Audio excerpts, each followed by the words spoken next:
오늘 말씀은 요엘 2장 12에서 14절에 있는 말씀으로 마음드림이라는 제목으로 하나님 말씀 증거하겠습니다. 여러분들은 그리고 지금 시대는 좀 다를 수 있지만 사람과 사람은 마음을 주는 것, 그것만큼 더 좋은 게 없습니다. 그런데 어느 순간부터 마음이 아니라 마음이 없더라도 어떤 표면적인 것, 보여지는 것, 그것이 있으면 그것만으로도 가치 있게 생각해버리는, 마음을 가벼이 여기는 시대가 되어버렸습니다. 물론 내 마음이 있는 곳에 물질, 어떤 표면적인 것이 따르기 마련입니다. 하지만 지금의 우리를 돌아보면 많은 순간은 마음을 필수적인 것으로 보기보다는 어떤 변동이 가능한 것으로 보고 있습니다. 마음까지 있으면 좋겠지만 마음이 없어도 괜찮은, 그 정도로 우리는 마음이 아니라 눈에 보여지는 어떠한 것에 많은 관심을 쏟고 그것의 중요도를 놓고 살아가고 있습니다. 여러분들은 어떠십니까? 마음이 중요합니까? 아니면 보여지는 어떤 표면적인 것이 중요합니까? 둘 다 있으면 제일 좋은 겁니다. 그런데 둘이 다 양립하기 조금 어려운 상황이라면 무엇이 앞서는 것이 좋다라고 생각되어지십니까? 사랑하는 청년 여러분, 혹시 우리의 마음이 앞서지 않는다면 우리 회복할 수 있기를 소망합니다. 우리 사람과 사람이 만나면 그 가운데서는 물질이 아니라 마음이 먼저 되어야 합니다. 사람과 사람이 만났을 때 마음드림이 필요하고, 그뿐만 아니라 사람이 하나님을 만났을 때에도 마음드림이 있기를, 우리가 살아있는 존재와 존재 이렇게 만날 때는 마음이 있어야 합니다. 생각해보면 이 마음을 드리는 것 당연한 것입니다. 우리가 서로가 서로에게 마음드림, 이것이 없다면 사람 사는 세상 얼마나 삭막합니까? 마음 없이 사람을 만나면 이거 다 그냥 비즈니스 아닌가요? 누군가 나에게 마음 주기를, 그리고 누군가 나에게 마음을 준다면 내가 그 마음 잘 받기를, 또한 나도 누군가에게 마음을 잘 주기를, 우리 그런 사람 되었으면 좋겠습니다. 여러분, 마음을 주는 사람 되십시오. 그리고 누군가 여러분에게 마음을 이렇게 주면 여러분 잘 받아주세요. 드리는 것도 쉽지 않고 받는 것도 쉽지가 않습니다. 더욱이 우리는 사람뿐만 아니라 하나님께도 우리의 마음을 드리고, 또 하나님의 마음이 우리를 향하는 것 우리는 말씀을 통해서 보고 있는데, 그렇다면 하나님의 마음이 나를 향하고 있다면 우리가 그 하나님의 마음까지도 잘 받는 그런 성도가 되어야 합니다. 오늘 본문은 마음의 문제를 다루고 있습니다. 조금 다른 말로 표현할까요? 중심의 문제를 다루고 있습니다. 중심이 없이 무엇을 하든 그 일은 의미가 없습니다.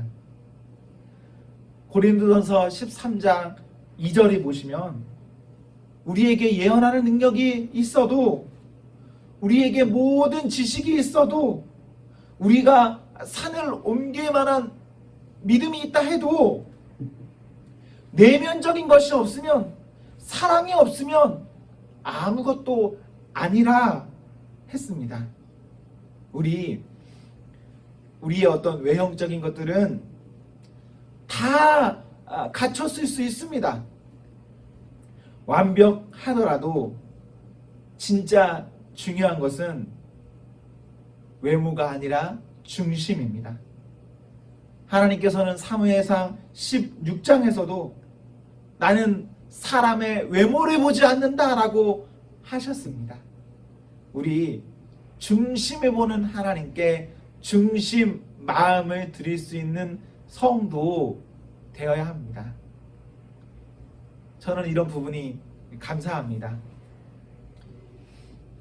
여러분은 모르겠지만 저는 제 스스로가 나는 그렇게 완벽하지 않습니다. 저의 외형은 잘 모르겠습니다. 이런 마음이 있는 사람이에요. 그런데 그런 사람에게 하나님께서 그 외형의 어떠한 것으로 평가하는 것 아니라 너의 마음을 보신다라는 이런 말씀은 참 감사한 말씀입니다.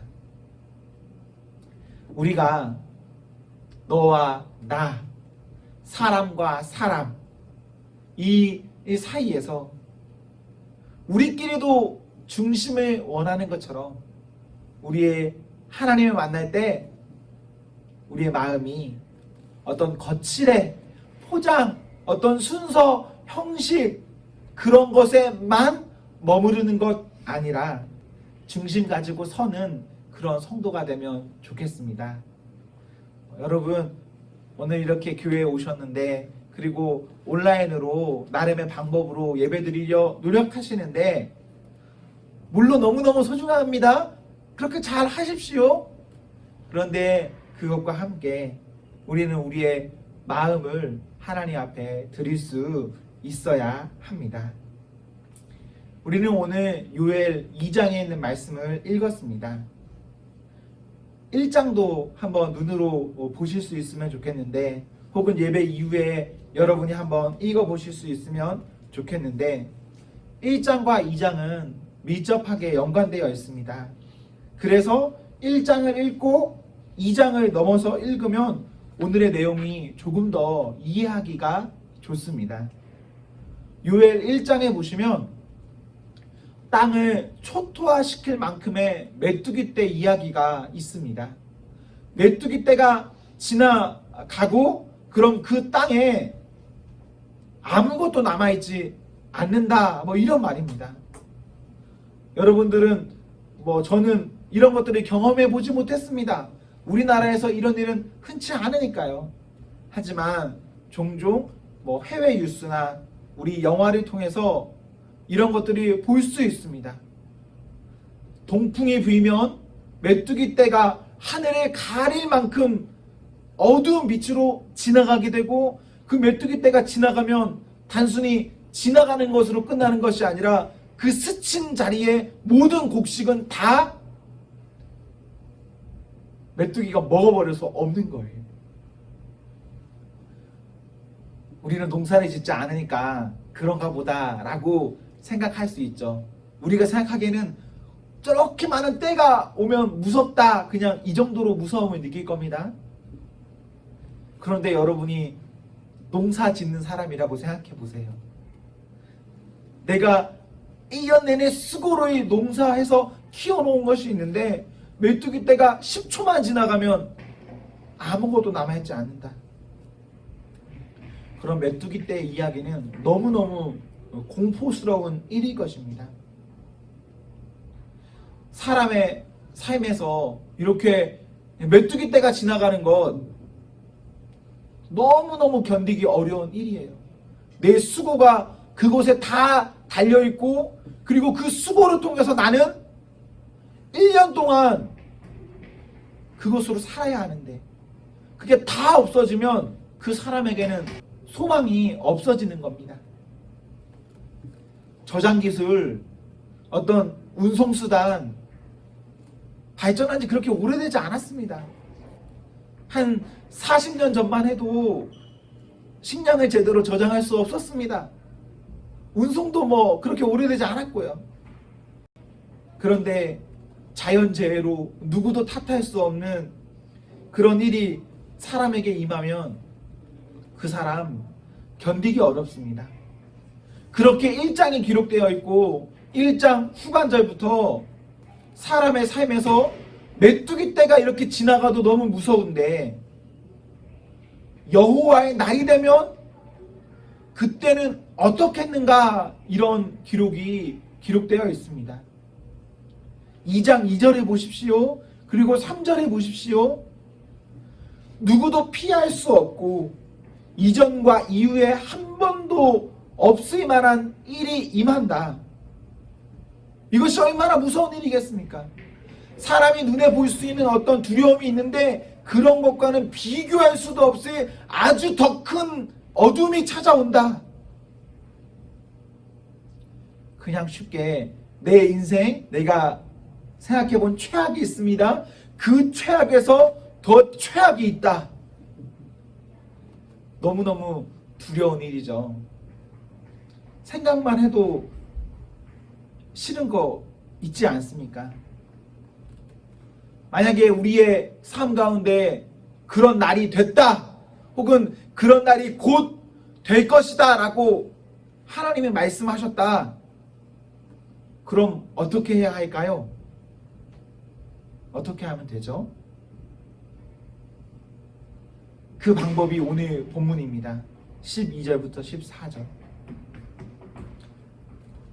2장 11절부터 오늘 본문 이어서 한번 눈으로 보세요. 여호와의 날이 크고 심히 두렵고 당할 자가 없는데 그래서 어떡하냐? 12절. 제가 12절을 쉬운 성경 번역으로 읽어드리겠습니다. 지금이라도 너희의 온 마음을 다하여 내게로 돌아오너라. 금식하고 울며 슬퍼하여라. 13절처럼 당시로서는 슬픔과 어려움을 표현하는, 옷을 찢는다는 건 퍼포먼스입니다. 그럼 퍼포먼스 하지 말고 온 마음을 다하여서 마음을 찢어라. 이것이 방법입니다. 인생의 최악의 순간, 인생의 가장 끔찍한 일들 가운데 성도가 어떻게 하면 살 수 있는가? 퍼포먼스 아니라 마음을 들여라. 그럼 우리 하나님께서 어떻게 하시냐? 14절. 그 뜻을 돌이키시고 받아주신다. 14절은 의문문이 아닙니다. 그렇게 해주실 수도 있다라는 말이 아닙니다. 왜냐하면 앞선 13절에 보세요. 13절에 하나님의 성품이 있어요. 그 성품에 이어서 14절이 나오는 겁니다. 그러면 그 성품 아래서 하나님 앞에 마음을 찢는 사람에게는 하나님 그 사람의 전제와 소재 모든 것들을 다 받아주십니다. 하나님이요, 본래 하나님께 마음으로 나아가지 않는 사람의 예배는 받아주시는 게 아니에요. 우리 하나님 구걸하는 거 아니거든요. 그래서 마음을 가지고 하나님께 가는 것이 하나님이 받으실 만한 예배입니다. 그런데 하나님께서 우리를 보면서 너무 어려우신 거예요. 그럼 그 예배 제사 받지 않으시겠죠? 그런데 그렇게 하나님께서 의로운 분노 가운데 있다 하더라도 그때 내 앞에 있는 사람이 제가 잘못했습니다. 저의 마음을 돌이키겠습니다. 라며 마음으로 하나님께 나아가면 하나님 그 사람에게 최악의 순간을 면하여 주십니다. 우리 하나님 단순히 우리의 어떤 제사, 외형을 바라시는 것이 아닙니다. 우리 하나님 피의 굶주린 신이 아닙니다. 그래서 피 흘리는 제사, 우리가 이렇게 모여서 노래하고 기도하고 뭐 하는 이런 모습들, 이 자체가 하나님이 바라시는 참모습이 아닙니다. 마음을 원하십니다. 마음이 좋아서 그 좋은 마음으로 사람들이 모이고 그 좋은 마음 가운데 사람이 이 자리에서 놀고 뛰고 춤추는 것, 이것이 가장 좋은 예배입니다.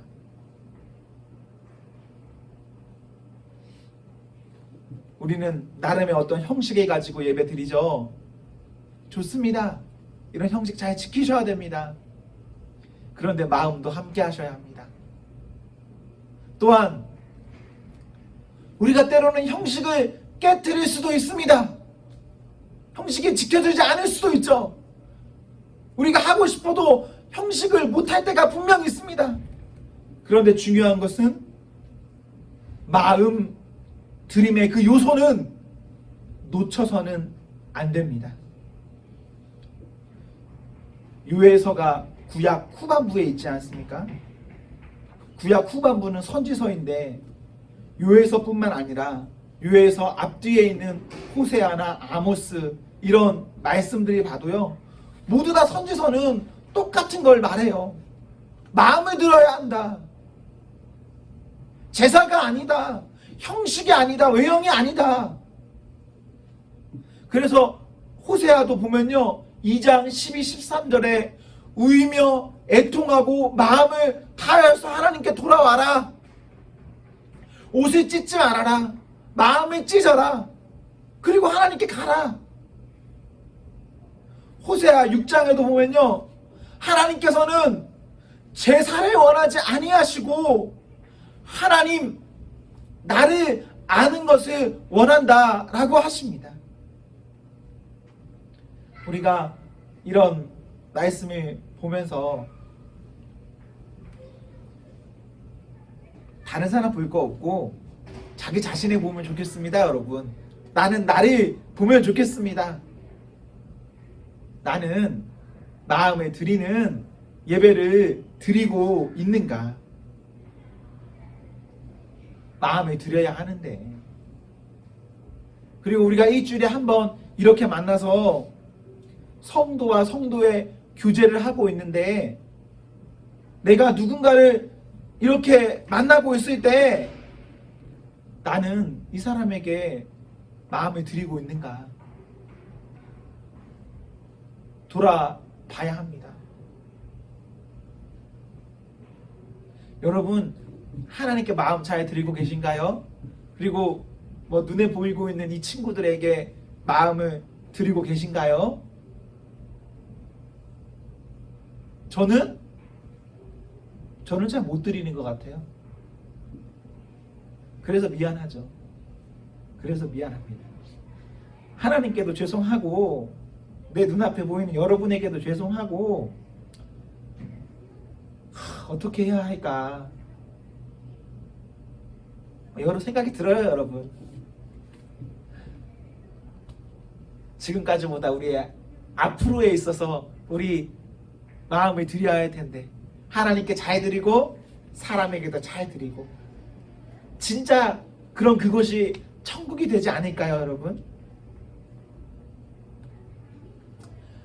혹시 저나 여러분에게 이런 의문이 들 수 있습니다. 마음을 어떻게 드리죠? 마음을 드리려고 해봤는데 되지가 않습니다. 되지 않는 건 어떻게 합니까? 여러분, 이런 생각 안 드시나요? 저도 종종 이런 생각 듭니다. 하나님, 되지가 않습니다.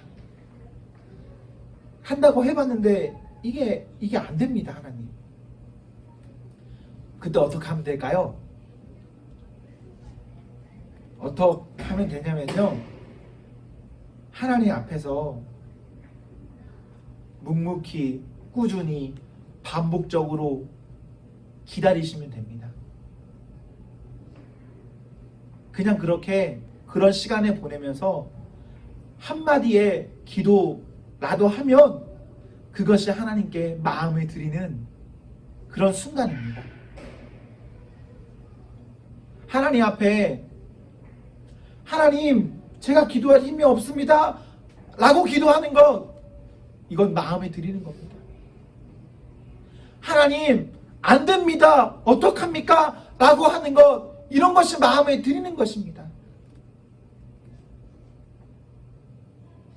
안 됩니다. 모르겠습니다.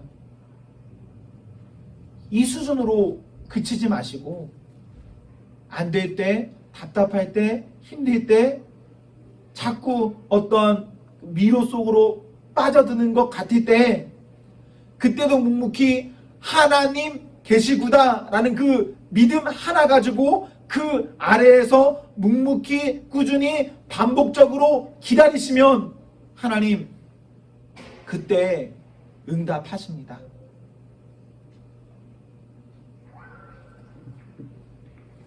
제가 여기서 누구누구야 라고 부르면 여러분 한 번에 저의 부름을 알아들을 수도 있겠죠? 그런데 한 번에 못 들을 수도 있겠죠, 여러분? 만약에 제가 여기서 누군가를 불렀는데 그 친구가 못 듣는 거예요? 그럼 어떻게 하면 되죠?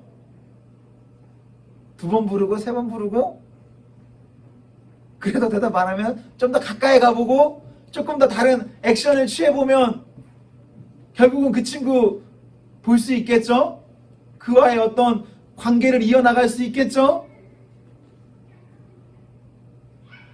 우리가 사람에게도 이렇게 하는 것처럼 하나님 앞에 서도 우리 그렇게 하시면 됩니다. 우리의 마음이 복잡하고 너무 시끄러워서 나의 외침이 내 안에서 머물러 끝날 때도 있고 하나님의 부르심이 나에게 들리지 않을 때가 있습니다. 내가 너무 복잡하니까. 원래 사람은 자기중심적이잖아요. 내가 너무 복잡하면 내가 말하는 것도 잘 전달 안 되고 누군가 나에게 말하는 것도 나에게 안 들려요. 그런데도 그 순간에 떠나지 않고 묵묵히 그 자리에 있다면 그 사람에게는 다음이란 게 존재합니다.